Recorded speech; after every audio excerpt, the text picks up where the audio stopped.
teman-teman. Windy foto. Tasnya. Tasnya ya. Mohon izin, saya Potongan baik. Enggak, ini kan seru video. upaya penumbuhan budaya siswa dengan mengoptimalkan kesepakatan kelas. Mungkin selama ini kita tahunya di kelas itu ada yang disebut peraturan kelas. Masih ingat ya? Nah, nanti kita akan membedah apa sih perbedaan antara keyakinan kesepakatan kelas dengan peraturan kelas. Oke, next.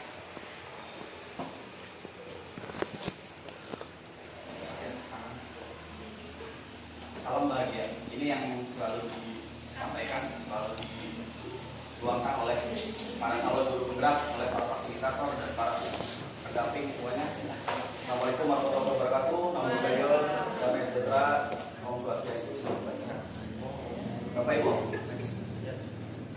sebelumnya mungkin sebagian sudah ada yang tahu, tapi sebaiknya kita memperkenalkan diri. Saya Dr. Suara Kumara. Saya guru di SD 1 Parangmuni. Kebetulan bidang ekstrakurikuler di FKKBK Kecamatan Sedong. Juga saya calon guru penggerak angkatan 4 dari Kabupaten Cirebon yang jumlahnya 69 orang. Juga pengurus PGRI SLCC Kabupaten Cirebon. SLCC itu Smart Learning and Character Center. Jadi apabila ada pembelajaran dan segala sesuatu yang berkaitan dengan smart learning, sebagainya ada di SLCC. Dan juga sebagai anggota Badan Khusus mengelola informasi teknologi dan informasi di PGRI Kabupaten Cirebon. Oke, next. Budaya positif. Budaya positif atau ekosistem positif. Apa yang dimaksud dengan budaya positif? Kita ambil contoh ini. Ada perbandingannya. Ketika seorang petani, dia menanam padi. Apakah ketika setelah menanam sudah selesai? Tidak kan? Harus ada bagaimana kondisi tanahnya. Kalau tanah kurang subur kita pupuk. Ketika tanahnya tanamannya itu kecil aja kita kasih pasangan segala macam. Juga apabila ada ulat, ada jamur dan lain sebagainya. Nah seperti itulah. Kemarin pembelajaran di modul 1 ini disampaikan dengan sangat jelas bahwa guru itu dianalogikan sebagai petani. Di kelas itu guru sebagai petani. Petani tidak hanya menanam padi. Di kelas itu tidak hanya menanam padi. Siswa itu tidak semuanya sama. Ketika padi ada tomat, apakah pupuk untuk padi sama dengan pupuk untuk tomat? Tidak. Nah, itulah makanya kita bentuk sebuah ekosistem. Jadi anak itu di kelas itu tidak sama. Anak itu ada perbedaan gitu. Ketika yang tadi disampaikan anak nilainya 4,5 atau beberapa kali tes. Nah mungkin kemampuannya itu seperti itu, tapi dia punya kemampuan tempat lain. Mungkin dia adalah tomat, bukan padi. Ketika dia adalah tomat, kita kasih suplemen padi, ya kan selesai. Akan tetap seperti itu. Makanya kita harus menganalisis bagaimana supaya tomat itu jadi tomat. Jangan kita berharap tomat jadi padi. Oke, kita bermain sedikit. Coba Anda tuliskan sebuah tulisan kertas apabila ada. Ada nggak? Ada yang bawa kertas ya? Seolah-olah aja ya, seolah-olah. Silakan tulis di tangannya apa suatu hal yang sangat berharga untuk Anda. Sudah. Kalau sudah, teman Anda akan meminta itu. Mau diminta, kan dia gitu. Padahal itu adalah karena mereka masuk misal atau ini cincin ini bagus katanya gitu. Nah, ini diminta oleh Pak Sofian. Apakah saya akan memberikan? Nah, gitu kan? Nah, seperti itulah kita. Nah, bagaimanapun sebuah tenaga kita merubah keyakinan seseorang itu akan sangat sulit. Jika merubah siswa di kelas itu tidak semerta-merta anak jadi A. Nah, ini paradigma yang harus kita rubah. Teori kontrol ini yang harus kita rubah. Bagaimana kita mengontrol murid? Bukan menjadi diktator untuk murid. Bagaimana membuat kritik dan membuat orang merasa bersalah. Itu menguatkan karakter. Ketika kita menghukum anak, apakah apa yang kita lakukan itu bisa menguatkan karakter anak, bisa membuat anak lebih baik? Tidak mesti. Ada yang harus kita lakukan. Oke, naik. Agak dipercepat ya. Bisakah kita mengontrol anak? Coba kita lihat.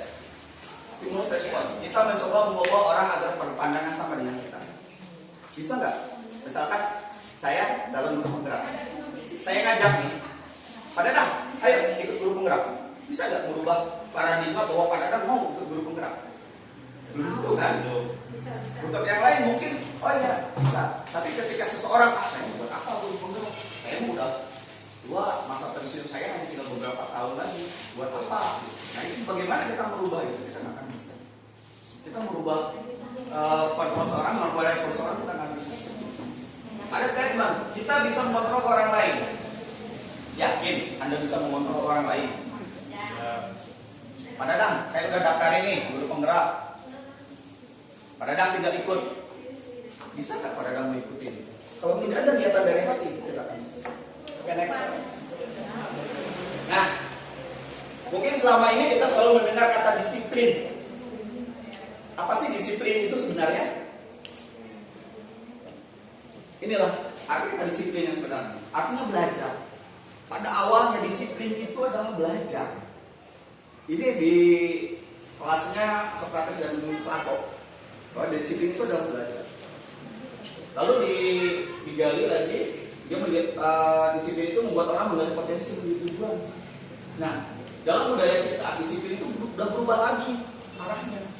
Apa yang berubah? Merubah menjadi sesuatu yang dilakukan seseorang pada orang lain untuk mendapatkan tempat Tuhan. Ketika mendisiplinkan anak, ketika mendisiplinkan siswa, kita berharap anak patuh sama kita kan? Bukan anak belajar untuk mempelajari apa sih yang sebenarnya yang salah. Oke, next. Ada teori motivasi perilaku manusia. Yang pertama, untuk dari eksternal ya, untuk menghindari ketidaknyamanan atau hukuman. Seperti tadi disampaikan. Ketika anak terlambat, anak dihukum suruh lari-lari membersihkan WC atau sebagainya, apakah yang akan terjadi jika kita melakukan itu? Jika kita ada di posisi itu? Lalu untuk mendapatkan imbalan dari yang lain, kita ini kerja untuk dapat penghargaan. Kita kerja untuk mendapatkan suatu hal yang menurut kita luar biasa gitu. Ya, kita melakukannya untuk diri kita sendiri. Dan next Pak, nah, menurut Ki Hajar Dewantoro, karena filosofi pembelajaran kita itu filosofi Ki Hajar Dewantoro di pendidikan guru penggerak ini sangat diagungkan ya. Kenapa? Di dalamnya ada merdeka. Yang disebut merdeka belajar. Merdeka itu artinya tidak hanya melepaskan perintah, tapi kita dapat memerintah diri sendiri. Analoginya gini, anak di rumah nggak mau belajar, anak siswa kita di rumah nggak mau belajar. Apakah kita paksa anak untuk belajar? Tidak, kita tidak bisa memaksa anak untuk belajar. Tapi bagaimana caranya kita membuat anak itu bisa memerintah dirinya sendiri untuk mau belajar? Nah itu kita yang akan kita gali dari yang akan datang. Oke, next. Tadi ada yang disebut dengan peraturan kelas. Peraturan kelas itu nilainya kecil sekali, kecil, ya, dibandingkan dengan keyakinan kelas. Nanti kita akan bahas tentang keyakinan kelas. Lalu dari keyakinan kelas itu akan tumbuh budaya positif, lingkungan yang positif. Nah, nanti setelah lingkungan kita positif, akan tumbuhlah budaya positif. Seperti halnya tujuan pendidikan, bahwa menurut Undang-Undang Nomor 20 Tahun 2003, pendidikan nasional mampu membentuk peradaban yang bermartabat. Peradaban itu dibentuk oleh apa? Dibentuk oleh budaya. Ketika budaya kita baik, peradaban kita baik. Ketika budaya kita terpengaruh oleh orang lain, kita akan kehilangan jati diri. Oke, next final. Keyakinan kelas, hukuman dan penghargaan. Ada pertanyaan, kenapa sih nggak peraturan kelas aja? Kenapa sih nggak kita buat peraturan bahwa anak yang terlambat harus push up 10 kali? Tapi kita akan membuat sebuah keyakinan kelas. Coba kita analogikan. Kalau kita misalkan naik motor, kita pakai helm? Apakah karena kita pakai helm itu karena ada polisi, atau karena kita menyayangi kepala kita sendiri? Yang jelas itu kan, karena ada polisi. Ya, bukan karena kita sayang sama kepala kita, bukan itu sayang sama diri kita, tapi karena ada polisi. Ketika ada polisi lepas helm. Itu kebiasaan saya, jujur. Lalu ketika kita tidak mematuhi 3M, yang sekarang sudah jadi 6M ya, dari 3M sekarang sudah jadi 6M. Apa yang akan terjadi kalau misalkan aturan itu? Oke, next Pak. Nah, ada dua. Ini dua-duanya tulisannya kesepakatan kelas. Menurut Ibu, kesepakatan kelas yang sebelah kanan atau sebelah kiri itu merupakan kesepakatan kelas? Kesepakatan kelas yang sebenarnya yang mana? Yang merupakan keyakinan kelas, bukan kesepakatan kelas. Ini dua-duanya kesepakatan kelas, tapi satunya mengarah ke keyakinan kelas. Yang kedua, yang B. Ya. Ini adalah keyakinan kelas. Bahwa kelas itu murid dan guru saling menyayangi, seperti ayah dengan ibu. Lalu murid itu belajar dengan semangat. Kita yakinkan ke murid di sekolah itu belajar dengan semangat. Jadi di rumah anak itu maunya belajar bukan hanya main. Tapi jangan pernah mengganggu kodratnya anak. Anak itu punya dua kodrat. Yang pertama kodrat alam, yang kedua kodrat zaman. Kodrat alam misalkan anak pantai, jangan arahkan anak pantai ke gunung, anak pantai berenang. Ya. Dan kodrat zaman sekarang itu udah zamannya gadget. Anak kalau nggak pegang gadget itu ketinggalan. Kodratnya udah main gadget, tapi bagaimana caranya supaya anak itu bisa menggunakan gadgetnya dengan baik? Seperti tadi nanya Pak Iri, gadget itu dipakai untuk membuat video-video konten lebih diunggah ke YouTube dengan berbagai subscriber dan sebagainya, video segala macam. Nah, di situ kita mengajarkan ke anak bahwa yang namanya gadget itu bukan hanya untuk main game online, Mobile Legends dan sebagainya, tapi untuk sebuah kegiatan yang lebih positif. Salah satunya adalah kaitannya tadi membuat konten-konten yang baik. Next. Oke. Ini adalah peraturan. Ketika di kelas selalu kembalikan buku ke tempatnya. Itu peraturan. Coba Bu Tuti, keyakinan kelasnya apa nih? Kira-kira untuk memenuhi peraturan kelas ini. Yang pertama, selalu kembalikan buku ke tempatnya. Apa keyakinan yang diharapkan siswa bisa melakukannya? Silakan. Bebas. Oke. Yang kedua, mengganggu orang lain apa kalimatnya? Kita pikirkan bareng-bareng. Yang pertama. Saya senang menyimpan buku atau saya senang menyimpan buku dengan hati. Oke, satu. Kalau pendapatnya gini, kalau kita menyimpan buku dengan hati, tidak menyimpan buku tepatnya, kelas kita akan rapi. Kalau kelas kita rapi, kita nyaman. Itu keyakinan yang harus kita tanamkan. Oke, next coba Pak, lihat di sini ada jawabannya. Ini adalah bentuk tanggung jawab. Bagaimana ketika sudah memberantakan buku, ya tanggung jawab lah. Beresin lagi. Jangan sampai sudah berantakin buku ditinggal. Bukunya nanti tercecer atau dan lain sebagainya. Oke? Dilarang melakukan kekerasan. Pak, keyakinan kelasnya keselamatan, menghargai orang lain, menghormati orang lain. Untuk menggunakan masker. Apa sih gunanya masker? Ya untuk menjaga kesehatan, untuk keselamatan kita. Pakai masker aja bisa kena COVID kok. Gitu kan? Itu keyakinan itu yang harus kita sampaikan kan. Oke, next Pak. Nih, dihukum oleh penghargaan. Jangan bangga ketika kita melakukan sesuatu itu dapat reward. Jangan bangga anak kita ketika di kelas tiba-tiba, Pak, saya di sekolah tadi dapat permen 3 bungkus. Reward itu bisa berpengaruh untuk jangka panjang. Jadi ketika dia melakukan sesuatu di rumah, kalau tidak ada rewardnya, ketika diajarin di sekolah dapat reward, dia akan membalas ke kita. Dia akan membalas ke orang tuanya. Ah, di sekolah mah dengan iya, di rumah mah nggak mau. Itu kan? Betul nggak? Rasa nggak? Rasa kan? Ketika anak kita disuruh oleh kita nggak bisa, nggak mau, tapi disuruh oleh gurunya nurut. Itu terasa sama saya sampai sekarang. Anak saya 2 yang udah sekolah. Oke, next. Nah ini. Coba yang pertama. Bu Ada, punten. Kalau yang pertama itu hukuman atau konsekuensi?